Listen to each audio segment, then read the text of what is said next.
Good afternoon, Business Town Talks on Unity101 across Southampton. Broadcasting on 101.1 FM and online on www.unity101.org. This show is also available on most digital devices such as Spotify and Apple Podcast and can be accessed from your phone. I'm your host Santosh Kumar, founder and CEO of B2B Growth Hub, focused on empowering entrepreneurship success. In today's program, we will be discussing making an existence into a life worth living, along with my guest, Clewlow from Communicare. Annie, welcome to the show. Thank you very much. It's great to be here. Yeah, thank you, Amy. And did you speak to one of my team member before coming to the show? Only very briefly. Yeah. I think it was a very brief overview of, would you like to come in? And I said, I'd be delighted. That's great. I think we were having a brief catch up about learning, isn't it? So life is all about learning. We all learn from each other. And maybe here, I learn something from you. And, you will learn something from our audience, our environment, our radio station. So, and we will pass this as a legacy to our upcoming generations, isn't it? So thank you very much for joining. And I'm very excited to learn more about you, about Communicare, about how Communicare is adding value into the society and what type of, purpose or life is behind it. So why don't we start first with Annie Clewlow? Who is Annie? Where did Annie come from? And how come Annie landed as a manager in Communicare? So who is Annie, Well, that's a very good question. And if you think I'm going to tell you every chapter and verse, it's definitely not happening. Maybe very short, because for that probably I need, definitely at least 2 to 3 weeks or 3 months time. I think it would take a long, long time for me to tell you every step of the way. How about your childhood, I'll start with my first landing in Southampton, and it was a landing. Wow, okay. The first place that I set foot in the UK was Southampton.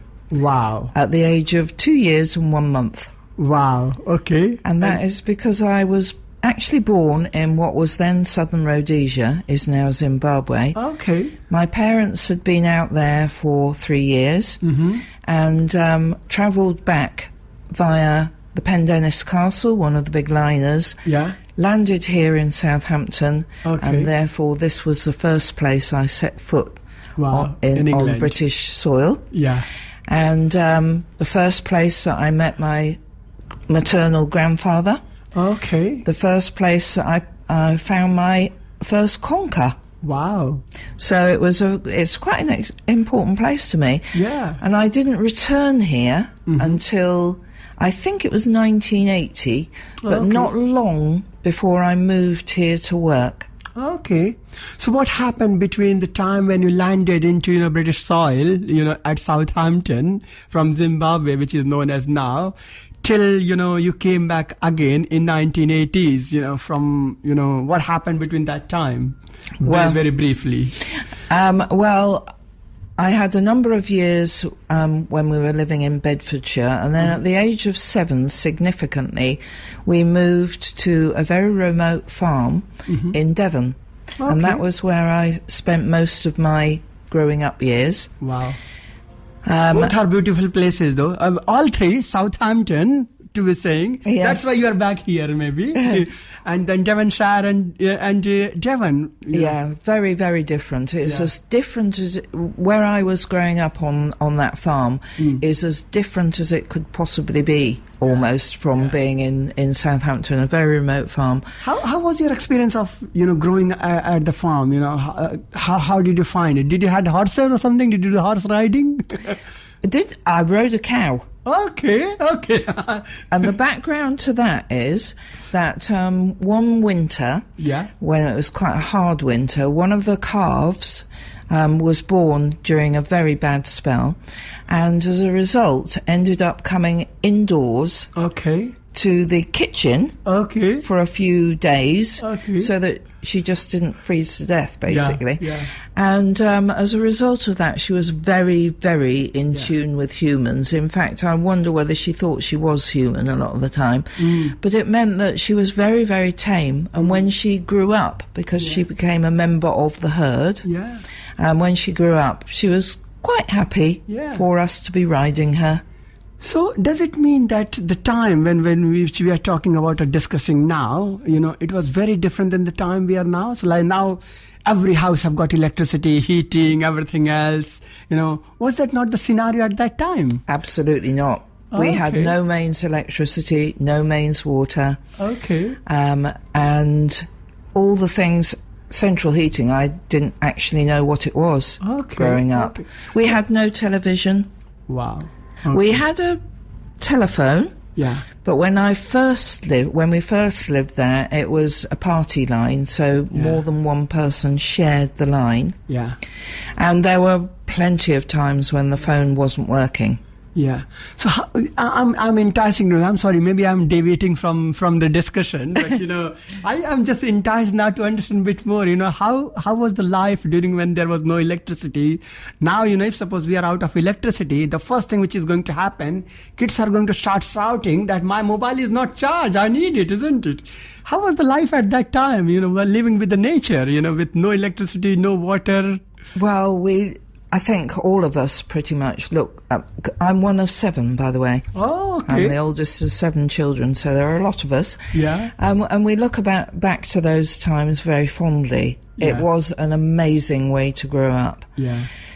As children, you don't need to take the same sort of level of responsibility if you're fortunate to be in the sort of family and household that I was. Yeah. So all of it was fun. Yeah. We had a generator. Yeah. Okay. So when that had got fuel, which was not all of the time, then we had electricity. Okay. And as I say, it wasn't all of the time. When we didn't have electricity, we had to manage with, open fires or those I do remember. So I used to live in city when I was very young. And then, we had, so I'm talking about India now. Yes. And we had our native place. So from the city to native place, when our school holidays are there, we used to go there. Yeah. And when we are going back to our native place, maybe it was a similar situation where we have got, a hand pump outside for the water. We have got a well, wishing well, yes. where we, put some pot and say, well, can you give me some pot of water? And then the water will come out. So that was the case. And also, for lighting, it was very unfortunate that probably, 1 hour or 2 hours we might be getting light or no lights at all whole day otherwise or a whole night. So we had a little lantern, which we used to light up and then it would probably go around wherever we are going. Oh my God, you just reminded me of my early childhood, Yes. Yes, we also had what used to be called a tilly lamp. Yeah. So it was a lamp that you could use when there wasn't any electricity, a little oil-fired lamp. Wow. And I definitely remember us using those. I think it will be great to share all those things for the kids today to say, what, you can live without it. You don't need electricity. You don't need power to live. You can still enjoy, go outside, play something with the other 7 kids which were there together with you. We don't feel like we were stuck to that little, little magical device in our hand. We still used to go out. Pouring rain. It was so fun to, play in the pouring rain, isn't it? In the farms. Oh my God, Definitely it was. We were very fortunate though, because it's one thing being in that sort of situation where we had the farm, we had the outbuildings, we used to play when it was raining, we would play in the outbuildings and in the barns and all those sorts of things. Not every child in every place that they might be living now will have access to that. And that's one of the things that bothers me on their behalf, because I think we had such a privileged childhood. We may not have had hardly any of the material things that children take for granted now. Yeah. But we did have the most amazing life. Yeah. Did you, most of the time, if suppose weather supports, did you get privileged to sleep outside in the night or indoors, Yes, we did occasionally sleep out. Not loads, actually. We didn't necessarily choose to. But we could do. And did you enjoy the, beauty of the stars when you're sleeping outside, Well, the beauty... Sleeping under the stars, in other words, isn't it? The beauty of the stars, I remember more from Africa. Okay. Because the stars there were amazing. Wow. And I remember my parents going to a country club which was where the social life was for them. And all the children used to come with the parents, but sleep in the cars. And there would always be parents patrolling the car park. Sure. So how did you reach to Nottingham University studying agricultural science, biochemistry, physiology, animal science, food science? How did that transformation happen, from Devon to Nottingham University? Well, when I came to the end of my secondary education, I got a place to study agricultural science at Nottingham University, which was one of those degree courses where there was a lot of opportunity to decide as you went through the course what you were going to specialise in.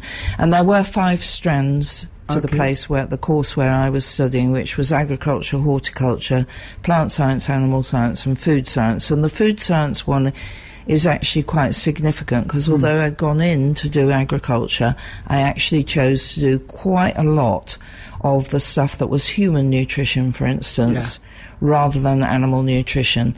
And that made a difference to my ongoing career. Because it allowed me to study a much wider thing than I had gone expecting to do. What was the main motivation or main reason which, brought you into, understanding and studying or graduating, maybe let me say, into, food industry or agricultural science? You mean what drew me into that? You into that? I guess it was, a lot of it was growing up on the farm and knowing a lot about how you did that in a practical sense, but also having a very curious mind in terms of what's sitting behind this, what's making this happen, and the science of it was very interesting to me. All the time which we spent during the farming or the early childhood, it was resulted you into doing, going to University of Nottingham. Yes. And then I believe after that you moved to Oxford and finally you came to Southampton doing some research. Do you want to just share that journey with our listeners? Yeah. So after I graduated, I was fortunate enough to get a job as a research assistant at the Oxford University, and that was basically in the areas of physiology and biochemistry and in medical research. So at that point I was looking at things that related to the development of unborn babies, and particularly nutrition. And then when the grant funding that I was on there was likely to come to an end, although there was a possibility that it would be extended. I knew that the time was right for me to be moving on. And I then ended up with a job here in Southampton, also in research, and based at the General Hospital, one of the university departments at the General Hospital. So I came here to study cystic fibrosis, if you've heard of that. And then later went on to looking at white blood cells in culture. Wow. Yeah. Then how did you come into Communicare then? What's that journey now? So that seems completely different, doesn't it? Yeah, it but does. It may surprise you to hear that actually that knowledge and understanding of medical research stands me in good stead in Communicare virtually every single day. And the reason why that is the case is because actually, if we want to be really good at what we do in Communicare, understanding how to make wise decisions about what are the best things to do in the interests of everybody that we're coming into contact with. True. Like, for instance, during the pandemic, being able to interpret what we're being told about the science behind things. If I didn't have that background, I would have found that a lot more tricky. So I do use it a lot in my day-to-day work. However, that's not how I got to be in Communicare.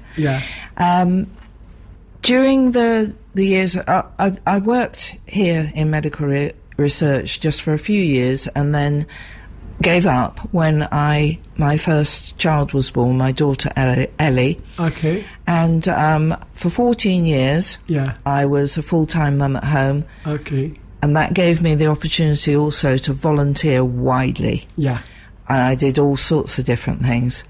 And towards the end of the time when I was beginning to take up paid work again, there was a job advertised at Communicare.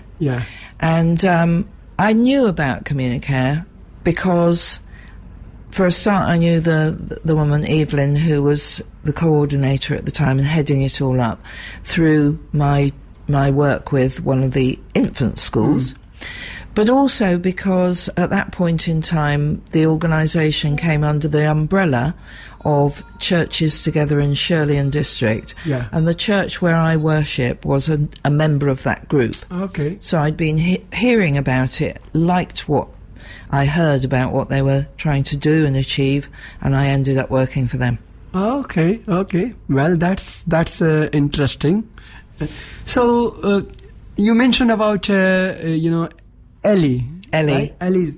You have got a couple of more children? Yes. How did you manage 3 children along with all your volunteer responsibilities? Do you want to talk about that situation? Well, the great thing about volunteering is that you pretty much say to people, this is what I will do and this is what I won't.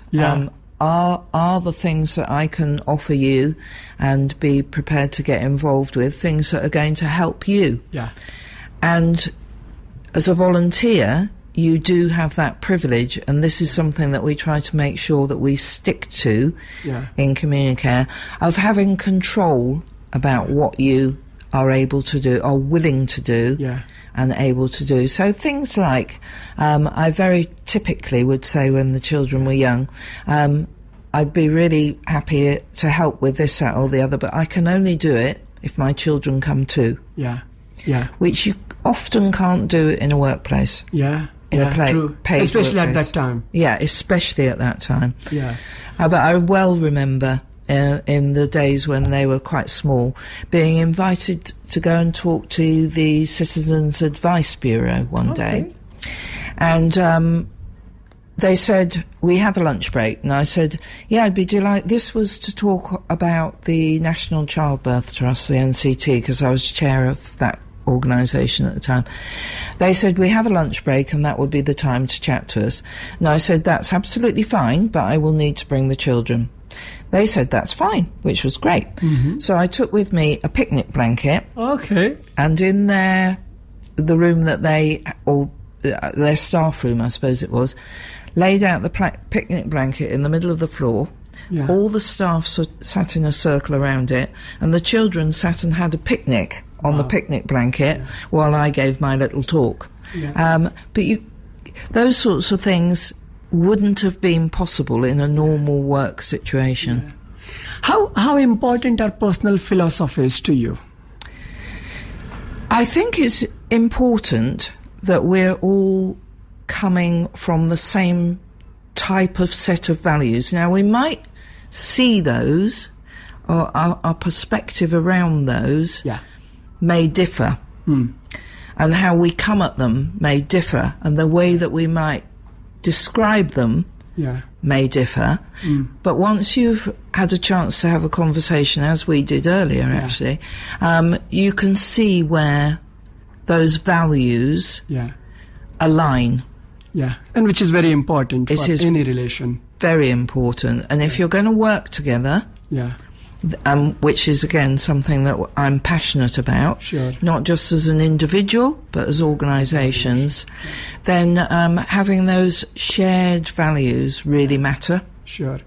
And Communicare, they are driven by this philosophy, and that was one of the reason I brought philosophy into it, of making an existing into a life worth living. Now, I see this in two parts over here. One, making an existence, and how many people can make it count of their existence, that is one. And then creating this entire environment where your life is worth living, So what was the reason behind this philosophy, of making existing into a life worth living? Well, what sits behind it is the fact that Communicare is there to be a good neighbour to others by providing both practical and emotional support for people. Yeah. And it does that at a good neighbourly level. Yeah. So we don't say that we are highly trained professionals. We're not. Mm-hmm. We're there to be good neighbours. Our communiteers, which is what we call our some 300 volunteers, Wow. are just asked to have two qualifications. Yeah. They are a kind heart and common sense. Wow. Every one of them Yeah. brings a whole wealth of personal attributes, Yeah. which I'm sure. are unique to themselves. But those are the things we have in common. And that's so true because, if we see, so I normally go in, maybe I'm meeting almost 100 businesses every month. Believe me, that's a fact. Maybe it's more than that. And what I see is sometimes I meet people who are from the same business, same background, same industry. For the same element or same piece of element of the business, they've got completely different thoughts. Yeah. And I started realizing and saying that, what has happened, we are all 8 billion people, and each one of us have got billions of cells activated every time in our mind. And then we don't know which cell is being activated at this point of time, looking at this glass of water or this table and thinking what? I might be looking at the color, you might be looking at the, logo of Unity101, So it could be completely different. And hence even the perception, the values can differ based on that, And we are all unique. We all have got our own strength, our own weaknesses. And great thing about the volunteering is maybe bringing all the 300 people together who are coming from different background, different culture, different brains, different thoughts, but taking all the strength together, it makes a great community, isn't it? It does, and it brings a huge richness. Yeah. If we have the opportunity to meet that whole diversity of different people with different backgrounds, different experiences, and when you talk about perhaps we might be both looking at, a glass of water and one of us is seeing the colour of it and another one is saying, how do we both know that if I got inside your head, when you're seeing it as pink water, might I be seeing it as blue water? Yeah. We don't know that unless we take the opportunity to try to see the world through other people's eyes, and I think that's really important too. And that also comes back to our earlier discussion of understanding each other, being a friend, and learn from each other so that we can understand perspective of each other. That's right. And this volunteering brings a great opportunity for that, isn't it? Definitely. So what do you think about making an existing in terms of volunteers? How does this volunteers make the other people's life worth living and, making them count as an existence? Well, when you think about the divide between what we do as good neighbours and what the paid statutory world exactly is trying to offer, they're there, for instance, say carers coming into somebody's home, they are there to do the bits that keep that person alive and well. Basically. And much as they are very caring people, they don't have the opportunity to do the fluffier bit around it. And that's so they're creating the existence for that person. We then hope that we can go in and through befriending, that could be on the telephone, it could be visiting, all sorts of different things. We are having the privilege of trying to make sure that there was a reason for them having the carers in to keep their existence going, because life is nothing if it's just an existence, is it? We want it to be something so that people are enjoying being here. So for our listeners' point of view, tell me a bit more about Communicare. How does this function and what kind of people comes there as a support from the charitable point of view? That's terrifically difficult to answer because currently we're supporting just over 600 people in a whole variety of different ways. Yeah. What sort of age are they? Predominantly they tend to be older, so I think 78% of them last year, for instance, would have been over the 60 plus. Okay. And that is because typically that's a time of life when people start to need a little bit more help. You won't believe any. You have just touched base on something. My wife, she's so much into, helping the old age people and the kids. We went to India and we searched lots of, old age homes. And then eventually we find a Spanish charity which is supporting the old age people, as well as they are picking up the kids from the streets and they are educating them up to GCSE levels free of cost. And then, finding a genuine charity in India is a bit difficult. I'm not saying it is not there, but it's a bit difficult. And then, she got so emotional over there. Every time when we go there, we try to do our contribution, whatever we can do to help them. And I'm sure when she listens to this, she will be very, very, very happy and maybe coming to meet you saying, okay, I want to meet some of your, people. So tell me a bit more. So from 60 onwards, what sort of help and support they need or where we are making a difference to make their existence count?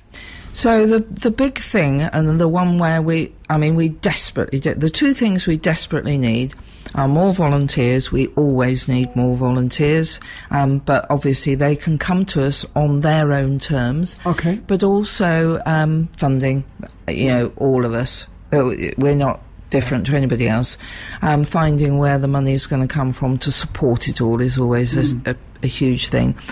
But where the volunteers are concerned, at the moment we have 150 people on our waiting list from within that 600 who want a one-to-one visitor, somebody just to pop in and have a chat and a cup of tea with them. Yeah. We might provide transport, we do shopping for and with people, a whole range of different things. Basically, I tend to say, if this is something, if you need help with something, is it something that you think a good neighbour could reasonably be asked to help you with? And if the answer's yes, get in touch and talk to us about what we might be able to do. Might not be exactly what you're envisaging, but there might be things we can do that have the same effect. And it doesn't matter, that you need, millions and millions of pounds over there or, years and years of time. Even if you can make a difference to one of the individual, that still counts, isn't it? Absolutely. And you would be amazed how little you need to do to massively transform lives. I remember one of our volunteers starting to take a lady out who hadn't left the house for 4 years. And she said, I can only afford a couple of hours every 2 weeks to work with this lady. And she said, it's nothing really, I'm not going to be able to make much difference. A few weeks in, we rang the lady she was looking after and said, how's it going? And she said, it's transformed my life. Every day is coloured by that. And also, on the same line, if suppose people have to make a difference and makes either their or someone else life worth living, they can go to this, commercial arm, which is nothing but the charitable, bakery which you have got. Yes. And even every citizen of Southampton, if they can go and buy one cake from there, and that way they will help the other people to perform the duty, that will be good, isn't it? It would, yeah. We have a little bakery called Communicare. Yeah, and it's on Shirley? It's at number 21 St James Road. Okay, number 21 St James Road. So if listeners are listening, pretty much, Yeah. And all the profits from that bakery will be coming back into Communicare to help us to continue to run the services. So every cake you buy, or sausage roll, or whatever it may be that you buy, I had some lovely cheese straws from there this morning. Will help us. Well, let me make an appeal for our listeners over here on your behalf, if you are okay with that. But please go to 21, St James. Communibakes, 21 St James Road, Shirley, and just buy one cake once in a month. All of you guys, 240 households, and support Communicare to bring and making the life worth living and make your existence count over here. And if you want to be a good neighbour, Yeah. you can go and buy a cake for yourself and a cake for your neighbour. Yeah, that's even good. better. That's great. Yeah, thank you very much. Well, you're listening to Business Town Talks on Unity1 radio station. Today we talked about making existence into a life worth living. Can you share one of the most valuable lessons, for our listeners in support of what we discuss, and how can they make a difference over here?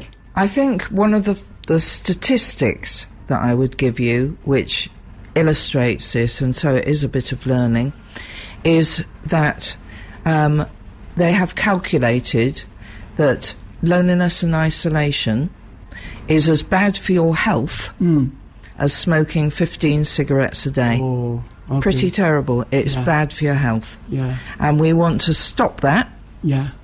and we want to reverse it. Yeah. So if you can help us to do that, please talk to me. There will be thousands of ways you can get involved, And all of you. How do people connect to you? How do people talk to you? We have a website, and you can visit that. So if you're online, it's www.communicareinsouthampton.org.uk. Okay. Or if you just want to talk to one of our team, and sadly you won't get through directly to me because it's my That's staff fine. team Yeah. who will be doing that, who are much nicer people. But they can visit lovelier office if they want. They are lovely people. Yes, but it's easiest to get through on the phone, and that's 02382 Yeah. 50 0050. Okay. Yeah. And we're open, the lines are open 9 till 4, Monday to Friday, but you can leave a message outside of that. Well, I'm sure, and so for the listeners' point of view, they can visit the website, or they can go to, use the telephone number. This session is recorded, so they can go on the Unity101 after 4 o'clock, listen to the contacts and the website link over there, and probably connect to you and have a quick word or talk to your team and you. And it's been a pleasure to having you over here, the Business Town Talk Show, with me as a host, Santosh Kumar, and producer Kelly on Unity101. For my audience point of view, hope you have enjoyed our deep dive on all the tips and tricks which Annie has shared around making a difference and making our existence count. Thank you very much to our guest Annie Clewlow from Communicare. We will have another thrilling and exciting story next week. As always, you can head over to Business Town Talks to sign up to our email list, as well as check out all the links and recorded sessions after 4 o'clock from unity101.org and under the Listen Again section. That's all for this episode. Thank you very much, folks. See you next time. Thank you very much. Bye. Community Hour.